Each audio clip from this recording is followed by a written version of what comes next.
Bonjour à tous, bienvenue dans le 1245 sur la chaîne du développement. C'est un moyen de contraception très peu connu des hommes, mais destiné à ceux qui ne désirent pas avoir d'enfants. Vous aurez dans cette édition plus de détails sur ce moyen de contraception et de planification des naissances. 3 récades de soldats du royaume de Dahomey ont rejoint depuis mercredi dernier la terre de leurs ancêtres. Nous vous emmenons dans cette édition à la découverte de ces récades qui sont désormais inscrits au patrimoine national.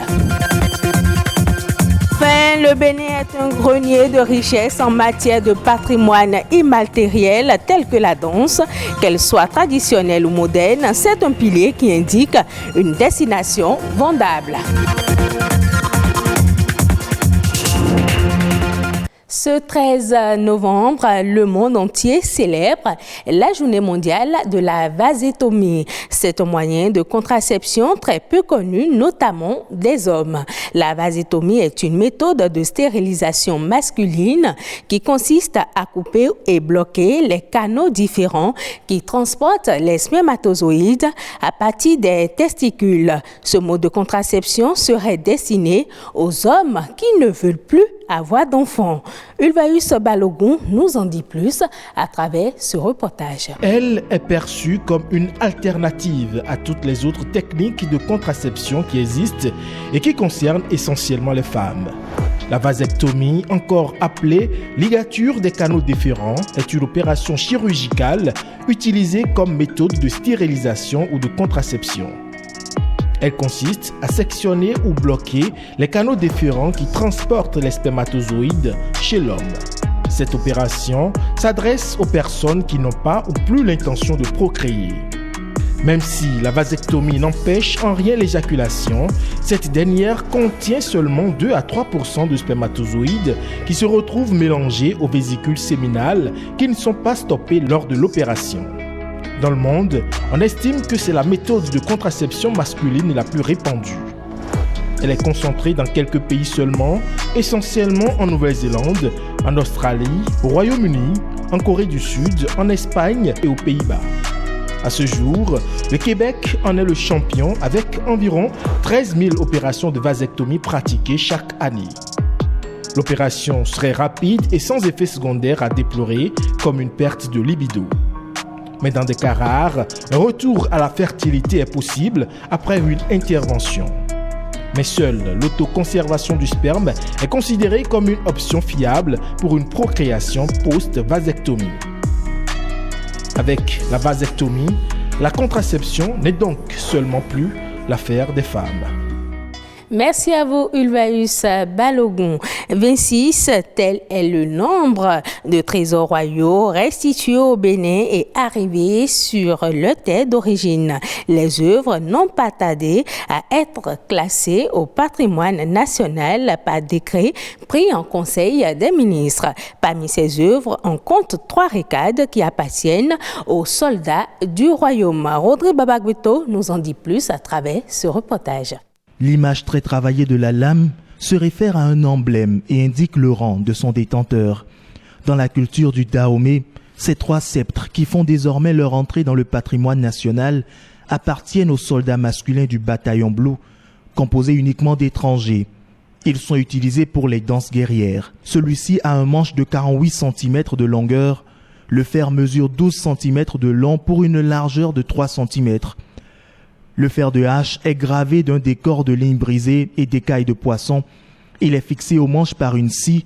Elle traverse toute la tête de la récade et son extrémité, aplatie en forme de clou, fixe sur la face externe du manche une crinière gravée de demi-cercle. Les yeux de cette récade sont faits chacun de 3 clous à tête aplatie, disposés en triangle. Exactement comme cet autre bâton qui a aussi une crinière de fer rectangulaire au dos. Le sommet de son manche est surmonté d'une couronne entourée d'une bague de fer. Des lignes brisées en pointillés sont gravées sur la face supérieure et sur la face inférieure du fer de houe, on peut voir des triangles quadrillés et des lignes faites de petits croissants. La 3e récade a le manche en bois de veine et des gravures couvrent également son fer. Les récades sont en général des bâtons de commandement. L'usage était très codifié, accroché à l'épaule gauche et tenu par la main droite. La récade sert aussi comme instrument de danse. Le roi saluait le peuple avec et il rythmait le début des danses à la cour royale. On reste en culture pour vous dire que le Bénin compte plus d'une centaine de danses traditionnelles dans son répertoire des arts et cultures. Elles constituent une immense richesse du patrimoine culturel. Comme la musique, chaque danse porte un nom et constitue une offre touristique. Mais sur quel levier culturel les gouvernants doivent-ils agir pour vendre le tourisme à travers les danses culturelles? Un gestionnaire de patrimoine culturel propose ici quelques actions urgentes à poser. Il y a le Zenli, que tout le monde connaît, qui est rénové par une icône à l'Équiraou. Il y a le Rungan, il y a le Doba, il y a le Toba Ragné, il y a... Donc ça, je vis déjà un peu vers la zone Marie, pour dire qu'il y a le Toba, il y a le Tiengoumen, il y a le Abadja, du côté du Mono, il y a le Atchikbe, il y a le Gogourou, il y a le Zenli Bété, du côté de Saroué, il y a le Akoto Zenli, du côté de Lomé, il y a par exemple le Tipenti, du côté de l'Atakora, il y a le Tilaberi, du côté de Wama, il y a le Atcharoun, il y a le Adjogan, au niveau de Lomé, par exemple, de Porto Novo, c'est une danse princière. Potentiellement, c'est une offre touristique, mais de façon pratique, cela vient accidentellement. Pendant le 10 janvier, la période du 10 janvier, il y a le professeur Alade Kofi, qui est aujourd'hui un trésor humain vivant en matière de danse traditionnelle au Bénin, qui organise le Festival international de la danse à gogo. Et ce festival, quand les gens finissent les visites touristiques dans la journée, le soir, ils viennent justement à la place du Fort Français pour se divertir, pour voir encore un autre aspect, l'aspect immatériel de notre richesse touristique. Donc, ils le vivent en direct donc, de la scène et c'est plusieurs danses, variétés de danses qui se pratiquent devant eux. Donc, cela leur donne le goût de revenir chaque année. C'est là où l'importance, toute l'importance de la mise en tourisme du patrimoine immatériel, notamment des événements qui promeuvent les danses traditionnelles, ce que les autres n'ont pas chez eux, les rituels, les savoir-faire. Quand vous prenez par exemple le Rungan d'Abomey, vous allez voir des pagnes tissées avec des tentures, des dessins qui sont uniques, des toiles appliquées. C'est ça en fait. Et donc les gens vont être attirés par ça pour dire « Ah ça, je veux bien voir ça » et l'artisanat accompagne. Suivons à présent les autres faits marquants de l'actualité nationale. La Nation en bref porte la signature de Amandine Agnamboussou.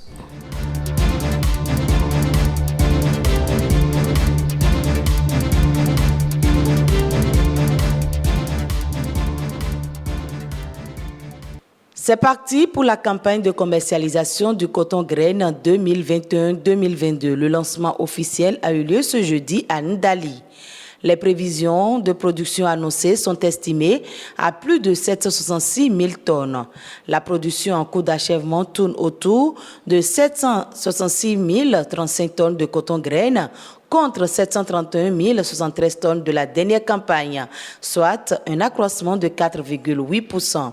Pour le ministre de l'Agriculture, le Bénin se rapproche chaque campagne un peu plus de l'objectif de production d'1 million de tonnes de coton graine d'ici à la fin de la campagne 2023-2024. Pour Gaston Dossoui, le gouvernement œuvre activement pour la réduction de la pénibilité des conditions de travail et à l'amélioration des méthodes culturelles. À partir du 1er janvier 2022, l'assurance maladie devient obligatoire. Selon le ministre de la Santé, Benjamin Ronkpati, l'assurance maladie permet de garantir encore un peu plus l'accès aux soins des populations. Actuellement en phase pilote, la couverture santé universelle a pour objectif le développement durable et doit permettre à tous les Béninois un accès géographique et financier aux soins de santé. Tous les fonctionnaires seront concernés, qu'ils soient de l'État ou du secteur privé. Le secteur informel aussi sera pris en compte.